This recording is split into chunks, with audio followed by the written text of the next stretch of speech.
La enfermedad de Chagas es considerada una enfermedad tropical que afecta a millones de personas. Esta enfermedad es causada por el parásito Trypanosoma cruzi, y aunque existen fármacos contra el parásito, son poco eficaces durante la fase crónica. En esta sesión, la doctora Prestegui nos habla sobre su trabajo en el diseño de oligonucleótidos antisentido, acoplados a nanopartículas dirigidos contra el RNA mensajero de la calreticulina del parásito. Sin más por el momento, esperamos que disfrute esta sesión, pero sobre todo que sea de utilidad. Bueno, gracias. Entonces vamos a empezar. Bueno, el día de hoy yo les voy a platicar un poco acerca de la parte del proyecto que se está desarrollando aquí en el Laboratorio de Estudios sobre Trypanosomiasis y Leishmaniasis bajo la dirección de la doctora Berta Espinosa del Instituto de Investigaciones Biomédicas. La plática se llama Inhibición de calreticulina en tripomastigotes de Trypanosoma cruzi con nanopartículas portadoras de oligonucleótidos antisentido. Entonces, para comenzar, igual si pueden levantar su mano para decirme quién ha escuchado o conoce la enfermedad de Chagas. ¿Alguien? ¿No? Bueno, entonces, pues entre bien y no tan bien. La enfermedad de Chagas precisamente es una enfermedad que se ha denominado como olvidada precisamente porque no se le ha dado tanto enfoque en investigación hacia ella. Entonces, sí, es importante, ahorita vamos a ver alguna estadística, pero en México hay muchísimas personas con la enfermedad de Chagas y algunas pues no saben precisamente, ¿no?, que tienen esta enfermedad. Entonces, esta es transmitida por insectos hemípteros de una subfamilia que se llama Triatominae o la familia de los triatominos. En México hay 31 especies de importancia médica, es decir, estos insectos son los vectores, es decir, en donde se va a almacenar el parásito de Trypanosoma cruzi, y estos van a infectar a las personas. ¿Cómo lo van a hacer? Pues a través de las personas que están en contacto con estos triatominos, pues en la noche estos triatominos caminan, digamos, hacia los humanos y otros reservorios que no son humanos también. Y al defecar, llevan ahí a este parásito, a esa picadura. Son de los que se rasgan bastante y hasta se hacen rojo aquí la piel. Esas son pequeñas aberturas por las cuales este parásito puede entrar hasta la sangre. Y en sangre, pues viajar a tejidos, principalmente de corazón y algunos del sistema gastrointestinal, para, para diferenciarse en algo que se llama mastigote. Entonces, aquí les estoy señalando esta parte precisamente del ciclo de vida del parásito, donde el tripomastigo entra a torneo y ya en tejido de mastigote. Esta forma de mastigote es la forma en la cual se reproduce este parásito y al invadir a las células, pues las rompe, sale en su forma de epimastigote y puede seguir invadiendo más tejidos. ¿Okay? Entonces, hay muchas formas de transmisión. La más común es esta, a través de los triatominos, aunque también hay formas de transmisión oral, es decir, a través de alimentos, y congénita. ¿Okay? Entonces, es importante el estudio porque, pues como muchas enfermedades, se estima que hay más de 4 millones de personas infectadas en México, al menos, y hay más de 100 millones de personas en riesgo. Entonces, esta enfermedad también, pues, se ha diseminado, digamos, a través de las personas que son infectadas y viajan a otros países. Bueno, también una de las formas de infección es a través de donaciones de sangre o transfusiones sanguíneas. Entonces, con sangre contaminada que pueda transmitirse a otras personas. Hay actualmente solamente 2 fármacos para el tratamiento de Trypanosoma cruzi. Entonces, aquí también me gustaría preguntarles, al menos, por ejemplo, para infecciones bacterianas, ¿cuántos fármacos conocen?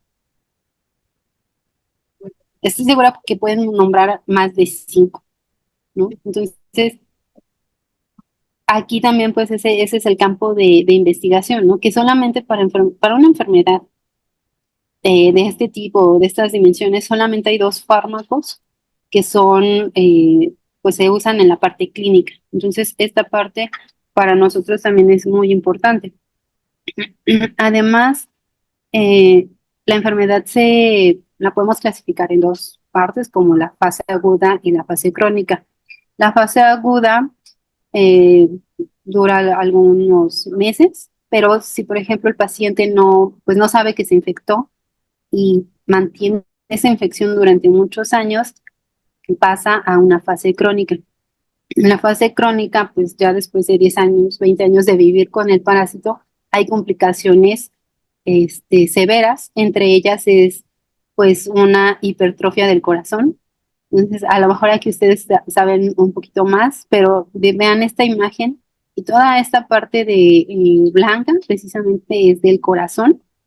Esta es de una radiografía de un paciente de 60 años con 15 años de diagnóstico de Chagas, que finalmente falleció en el Instituto de Cancerología, perdón, de Cardiología. Entonces, las complicaciones en la fase crónica son muy, pues, de este tipo.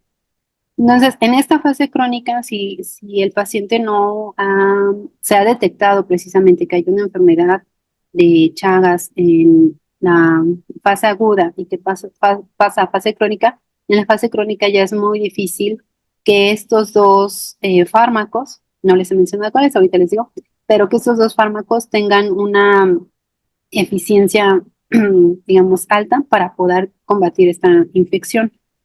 Entonces, los 2 fármacos que les mencionaba se llaman benznidazol y nifurtimox. Estos, además, pues tienen un tratamiento muy largo. Igual si lo comparan con tratamientos para otras infecciones, a lo mejor podríamos hablar de una semana, 2 semanas, un mes quizás. Pero imagínense 120 días y además, otra de las complicaciones es que tiene pues varios efectos adversos. Y esos efectos adversos incluyen vómitos constantes, dolor de cabeza, etcétera, por los cuales los pacientes pues dejan finalmente el tratamiento, no lo soportan por tantos días y deciden pues ellos mismos, ¿verdad? Ya no seguir con ese tratamiento. Entonces, por eso es pues nuestro énfasis en esta parte de la investigación, es decir, tratar con alguna metodología esta enfermedad. Entonces, lo que hacemos en este laboratorio es, mediante colaboraciones, idear y probar nuevas estrategias. Estas nuevas estrategias incluyen una parte que se llaman nanopartículas tipo viral. Estas, pues, como su nombre lo dice, son estructuras de tamaño nano, es decir, de 1 por 10 a la -9 metros, escalas nanométricas, que están formadas por proteínas virales ensambladas que carecen de material genético y por lo tanto no son infecciosas. Entonces, más adelante les voy a mostrar la estructura más o menos bueno, una caricatura de la estructura que nosotros manejamos aquí, en colaboración, como les mencionaba. Y la idea es que estas nanopartículas sean acarreadores. ¿Acarreadores de qué? Acarreadores de una nueva, también digamos, forma de hacer fármacos, que son a través de ácidos nucleicos antisentido. Entonces, por acá les menciono estos los fármacos antisentido que se van a unir a secuencias específicas de ácido ribonucleico. Entonces, aquí igual espero que vayamos bien en esta parte. Sabemos que este ácido ribonucleico o ARN mensajero, cuando se se lleva hacia los ribosomas, se va a traducir en una proteína. Entonces, nosotros, o la idea es bloquear ese ARN mensajero para evitar precisamente la formación de una proteína. Entonces, aquí les decía, tenemos esas dos partes, la parte del acarreador y la parte de nuestro oligonucleótido antisentido. Y es antisentido precisamente porque va a ser complementario a este mensaje. Entonces, por aquí les puedo mostrar esta parte donde, bueno, vamos a hacer énfasis en esta parte, donde el RNA mensajero es bloqueado precisamente por este fármaco antisentido. Entonces, al ya no tener el ribosoma una hebra que traducir, pues hay la interrupción de la producción de esta proteína. ¿Ok? Entonces, igual en esta imagen les quería mostrar algunos otros métodos basados en virus para el acarreo puede ser de ácidos nucleicos, algún otro fármaco, pero todos estos son diferentes a la estructura que les voy a mostrar y que por eso es novedosa también, pues la que nosotros trabajamos. ¿Ok? Entonces, en esta caricatura les muestro cómo es la estructura de esta nanopartícula que estamos probando en el laboratorio. En la parte azul está la representación de nosotros, bueno, aquí le llamamos CBK porque contiene una parte de colágeno. Entonces, este colágeno le va a dar estabilidad al acarreador o para ser acarreador.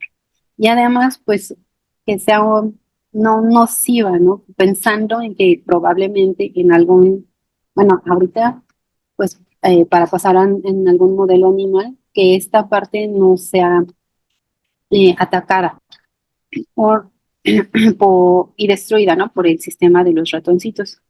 Entonces, por acá tenemos otra parte que es de esta CBK, que completa el nombre, CBK12. Estas es una serie de 12 lisinas. Son aminoácidos y estos aminoácidos tienen una carga, una carga positiva. ¿Sí? Entonces, la idea es que combinando esta partícula tipo viral y este RNA mensajero antisentido o oligonucleótido antisentido, se una a, a esta parte de las lisinas por atracción de cargas. Entonces, sabemos que los ácidos nucleicos tienen cargas negativas, entonces por cargas o interacciones, perdón, electrostáticas, se unirían a las lisinas de carga positiva de nuestra partícula transportadora. Y entonces, juntas, vamos a ver más adelante también en la metodología, ya juntas las ponemos en un cultivo en el laboratorio con los parásitos en esta fase de tripomastigote. ¿Okay? Ahora, ¿para qué proteína está dirigida esa partícula antisentido? Se llama, sí, ese RNA mensajero. Aquí, pues, bueno, dentro de las proteínas que queremos bloquear y que son importantes para el parásito, es esta precisamente que se llama calreticulina. Esta calreticulina, dentro de sus características, y una característica bien importante que queremos aprovechar del parásito, es que cuando esta proteína de calreticulina se expresa en la membrana, es decir, en el exterior del parásito, le da la facilidad para poder ingresar a tejidos o a células y de esta manera realizar su infección, ¿okay? Como podemos ver aquí. Bueno, aquí en esta se une a complejo de complemento, en el C1K, y de esa manera también inhibe la formación de unos poros que combatirían la infección por el parásito. Entonces, esto por un lado, por el otro, esta proteína facilita la entrada del parásito a la célula. Y ya que está dentro de la célula, pues entonces favorece su replicación. Y si favorece su replicación, favorece la infección. Entonces, la idea es bloquear el mensajero que nos va a ayudar a sintetizar esta proteína para ver si al bloquear esa proteína podemos disminuir en algún grado o en cierto grado la infección del parásito. ¿Ok? Entonces, ay, pero nuestro objetivo es evaluar el efecto de esta nanopartícula acoplada con el oligonucleótido antisentido del mensajero de calreticulina en tripomastigotes de Cruzi de una cepa querétara. Entonces aquí quiero que hagamos énfasis en esta parte del tripomastigote, porque como vimos en el ciclo de vida del parásito, el tripomastigote es la fase infectiva. ¿Okay? Entonces no se olviden de esa parte. Nuestra metodología, o la metodología que seguimos nosotros es, ay, perdón, déjenme revisar. Es que quiero quitar mi parte de aquí, pero no voy a dejarlo. Espérenme tantito. Bueno, entonces, por un lado, la metodología que seguimos es realizar la unión o la preparación que mencionamos nosotros de la proteína CBK12, que es esta, la que les mostré anteriormente, más el oligonucleótido antisentido. Entonces, estos los tenemos por separado, y ya cuando vamos a realizar el experimento para ver si funcionan los tripomastigotes, lo que hacemos es unirlos in vitro bajo estas condiciones y después los metemos igual en tubitos o en placas in vitro también. Los ponemos en contacto con los tripomastigotes. Entonces, digamos que esta es la fase 1, aunque se corren en paralelo, de preparación de la nanopartícula. Al mismo tiempo, mucho tiempo antes, cultivamos tripomastigotes en células Vero. En células Vero, ¿por qué? Pues precisamente para replicar esa parte infectiva y seguir teniendo la fase del tripomastigote activa. ¿Okay? Entonces, esto igual lo hacemos en el laboratorio a ciertas condiciones, a 37 grados en un medio de cultivo. ¿Okay? Entonces, lo que hacemos es cultivar y cultivar y cultivar y esperar a que salgan los tripomastigotes al medio. Porque igual recuerden que cuando están dentro de la célula, que pues ponemos las células, son mamastigotes. Entonces estos tienen que crecer, romper la célula y pasar a su fase de tripomastigote. Entonces esta parte es larga, hay que estar esperando a que salgan los tripomastigotes y ya decir, bueno, tener ojo y decir, bueno, para mañana a lo mejor ya tenemos el número necesario para poder realizar nuestro experimento, entonces nos ponemos a preparar nuestra nanopartícula. Y cuando ya tenemos ambas partes listas, las ponemos en contacto, contamos nuestros tripomastigotes y les añadimos la nanopartícula con el mensajero que vamos a decir que es específico contra la proteína de interés. ¿Okay? Entonces, por acá les pongo parte de los controles que tenemos para ver si realmente, si vemos un efecto, sea realmente un efecto debido a pues la nanopartícula que estamos interesados. Entonces, por acá tenemos nuestro control de solo medio, nuestro control de solamente la proteína, que recuerden está sola, nuestro control de solamente el mensajero, sin proteína, nuestra combinación de la nanopartícula, vamos a llamarle una nanopartícula completa, más otro control donde usamos una secuencia de antisentido random que esperamos que no se una a ningún RNA mensajero, ¿no?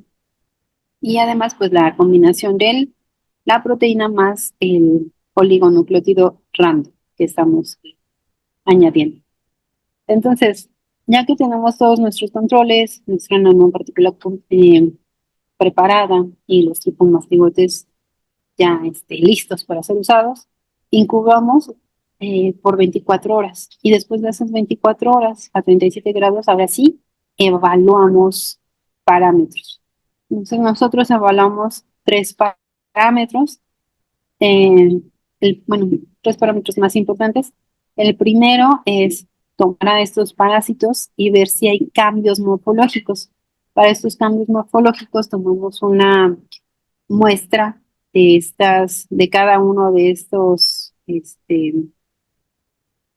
tubitos y lo teñimos con Giemsa, simplemente para ver la morfología.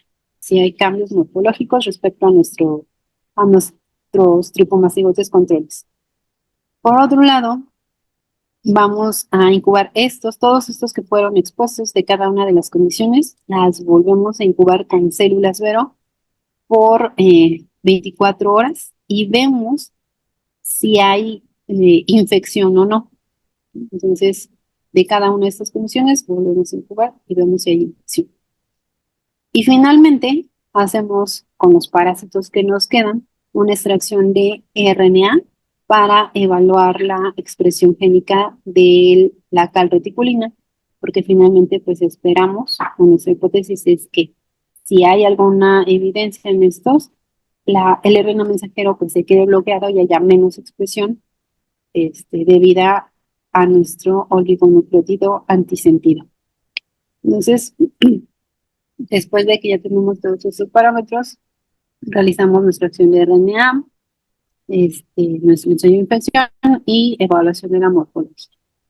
Entonces, a continuación les voy a presentar los resultados que tenemos hasta el momento.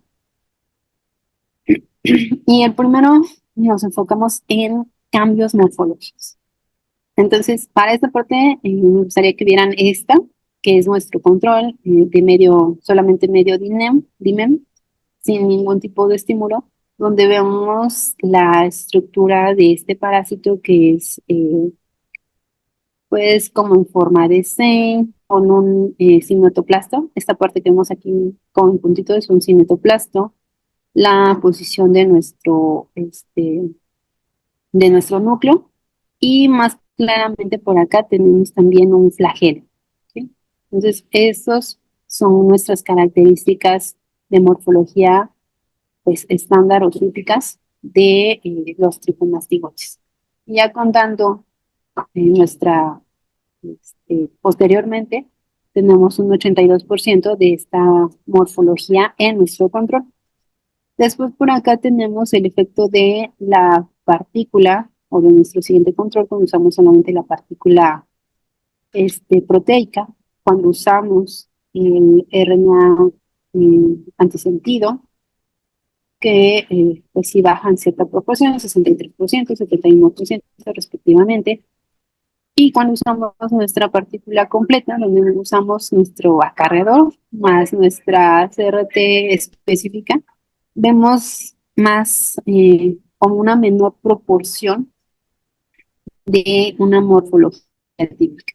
Es decir, una morfología típica cerca del 69%, donde estos parásitos se redondean, es decir, pierden la estructura del flagelo, pierden la posición del cinetoplasto en una orilla, pierden también la formación o la estructura típica del núcleo, y si podemos observar aquí, pues está totalmente redondeado, con un núcleo un poquito más denso, pero más, en algunas partes más difuso, ¿ok? Y si se dan cuenta aquí, pues ya no se parece en nada a nuestros parásitos de acá arriba. Entonces, pues eso quiere decir que al menos sí se está teniendo algún efecto o un efecto mayor cuando tenemos nuestra nanopartícula completa. Y por acá tenemos los porcentajes de morfología típica del 64% cuando usamos un oligonucleótido X, random, y la combinación de nuestro acarreador con ese random. Entonces bajamos a un 57%. Y bueno, esto todo también pues lo graficamos y lo tenemos por acá. ¿Sí? Entonces, pues esto pues sí, al menos en la morfología decimos, bueno, las está modificando y sí los está modificando pues en una proporción, en una buena proporción. ¿Ok? Entonces, cuando hacemos, bueno, más bien nuestros resultados de la infección, por acá tenemos igual nuestro control, tenemos una célula típica con su citoplasma, su núcleo, su nucleolo. Y si alcanzan a ver, sí, espero que puedan ver estos como puntitos, más moraditos también, que están aquí en las flechitas, son los parásitos intracelulares. Es decir, el parásito que está infectando a las células y pues se convierte aquí en su forma a mastigote. Entonces, cuando se acuerdan de los parásitos de nuestro experimento, esos parásitos los ponemos en contacto con estas células y vemos si infectan o no infectan. Entonces, nuestro medio o nuestro control de medio, eh, hay una infección del 46.7%. Esto es referente al porcentaje de células infectadas. ¿Ok?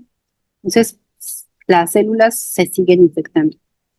Por acá tenemos también los tripomastigotes con solamente la partícula, con solamente el antisentido, y acá nuestra nanopartícula completa, nuestro acarreador, más el oligonucleótido antisentido. Y si vamos igual rápidamente o a observación, acá vean pues la cantidad de parásitos que hay aquí, o aquí, por ejemplo, todos estos amastigotes dentro de la célula, aquí, acá. Vean, por ejemplo, tiene bastantes más en comparación con los anteriores. También, ¿ok? Entonces, si comparamos con nuestra nanopartícula completa, esta infección en esta condición solamente alcanza el 15.5%. Es decir, cuando los tripomastigotes tienen esta exposición a nuestra nanopartícula, la infección disminuye. ¿Sí? Entonces, puede ser que sí, entonces estamos bloqueando esa proteína que le da la capacidad de infectar células a los tripomastigotes, y pues aquí es una clara evidencia de que realmente sí disminuye la infección. Entonces, y pues eso está padre porque pues estamos bloqueando que se infecten, ¿no? las células. Y finalmente, pues hacemos dentro del esquema que les mencioné de lo que hacíamos, de lo que nosotros veíamos, pues es precisamente la expresión génica de calreticulina. Esta metodología la hacemos por una metodología que se llama PCR en tiempo real, donde calculamos igual cuántas moléculas de mensajero hay por molécula, digamos, estándar, que en este caso es una enzima. Pero bueno, no nos vamos a meter en esa parte porque sí es un poco complejo. Entonces, lo que queremos ver es que si realmente está bajando la expresión de nuestro mensajero de calreticulina, que podría estar explicando igual dentro del cambio morfológico o quizás también la infección. Entonces, otra vez tenemos todos nuestras condiciones y solamente nos vamos a enfocar en esta parte donde realizamos ya nuestra estadística, nuestra prueba estadística que nos dice que si nosotros nos fijamos una significancia de 0.05%, tenemos una P de 0.0072. Esto significa que sí hay al menos un cambio en la expresión de nuestro gen de calreticulina respecto a nuestro control. Entonces, en la gráfica podemos ver que hay una disminución alrededor de 0.6, 0.7, y esa disminución, pues sí es significativa, ¿okay? Respecto al control. Entonces, podemos observar acá que disminuye en cierto grado, y esto también explica en parte las disminuciones que vemos en la infección. Pero cuando trabaja la nanopartícula junta, completa, es donde tenemos una menor expresión, un menor número en el cambio morfológico y una disminución también más marcada en la infección. ¿Okay? Entonces recordemos igual esto es a 24 horas, que 24 horas pues es suficiente para poder observar nosotros estos cambios. Entonces, Como conclusión, podría mencionarlos que pues sí tenemos una nanopartícula con buenas características y que podrían ser una estrategia prometedora dirigida contra Trypanosoma cruzi. Vimos que se modifican parámetros como la morfología, la infección y la expresión génica de CRT. Entonces, todavía estamos estudiando algunas otras cosas, pero eso es lo que puedo decir que es donde vamos más avanzados. Y posteriormente podríamos tener, pues pensar quizás en un ensayo más bien aplicado a ratones, donde infectamos ratones con Trypanosoma cruzi y pues podríamos exponer a esta nanopartícula y ver si hay una disminución en la infección de tejidos o una disminución de la parasitemia, es decir, los parásitos que se encuentren en sangre de estos ratoncitos, igual teniendo los mismos controles, ¿no? Para ver cuáles son las manifestaciones de esta nanopartícula. Y pues creo que hasta ahora es todo lo que les podría comentar o quería comentar o platicar acerca de lo que hacemos aquí.